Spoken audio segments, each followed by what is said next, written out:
টানা বৃষ্টিতে ক্ষতিগ্রস্ত হওয়ার পর নতুন করে চলছে বীজতলা তৈরির কাজ।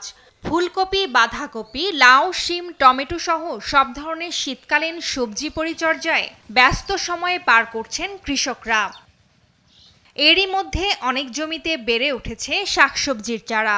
অতিবৃষ্টি না হলে শীতের আগেই প্রায় সব ধরনের শাকসবজির সরবরাহ বাড়ত বলে মনে করছেন তারা। আরো 1-2 মাস আগে লাগাইতে পারতাম চারাটা, কিন্তু চারা না থাকার কারণে, বৃষ্টির কারণে আমরা পিছিয়ে পড়ে গেছি। আমি বাঁধাকপি, ফুলকপি, তারপরে আছে আমি টমেটো, তারপরে আছে আমার বেগুন, এগুলি আমরা চারা রোপণ করছি। তারপর মরিচ আছে, এগুলি রোপণ করতেছি আর কি। কেউ লাগায় ফেলছে, কেউ লাগাবে, আর সামনে আরও লাগাবে আর কি, সময় আছে সামনে লাগানে। এবার বৃষ্টিতে খাড়া ফালাইতে আমাদের দেরি হয়েছে। এতদিনে প্রায় দিয়া 40% চারা লাগায় ফেলতো, কিন্তু এখনও মনে করেন আমি 20% লাগাইছি। তবে নতুন করে অতিবৃষ্টি না হলে লক্ষ্যমাত্রা অনুযায়ী সবজি উৎপাদনে আশাবাদী কৃষক। উৎপাদন খরচ বেশি হওয়ায় শাকসবজি বিক্রি করে আশানুরূপ দাম না পাওয়ার আশঙ্কা তাদের। যেটা কিনতাম যেটা আমার লাগে দাম, যেটা বেচতাম গেলে বাজার গেলে নেয় না।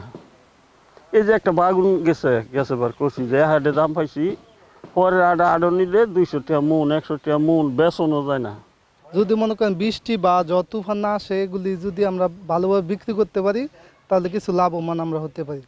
বা আগে যে এই বীজগুলি ছিল এগুলি দাম মনে করেন এখনকার একটু বৃদ্ধি পেয়ে গেছে। ওরা বলতেছে যে বৈদেশিক মুদ্রা ডলারের দাম বেড়ে যাওয়ার কারণে বীজের দামও বেড়ে গেছে। আসলে আমরা কৃষকরা যেই বীজগুলি আমরা কিনে আনতাম ধরেন 600 টাকা, এখন হয়ে গেছে প্রায় 1000 টাকার মতো।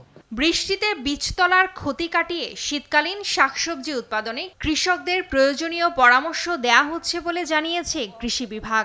কিছুদিন আগে যে অতিবৃষ্টিতে আমাদের সামান্য কিছু ক্ষতিগ্রস্ত হয়েছে, তো ইতিমধ্যে আমরা তাদেরকে পুনর্বাসনের ব্যবস্থা করেছি।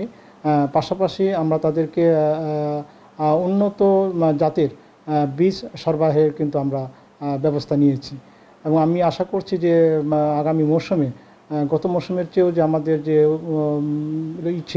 অর্জন ছিল তার চেয়ে বেশি অর্জন আমরা করতে সক্ষম হব।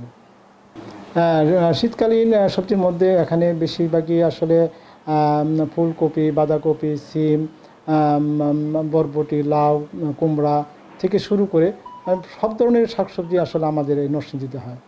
জেলার 6 উপজেলায় এবছর 10,450 হেক্টর শাকসবজি আবাদের লক্ষ্যমাত্রা নির্ধারণ করা হয়েছে।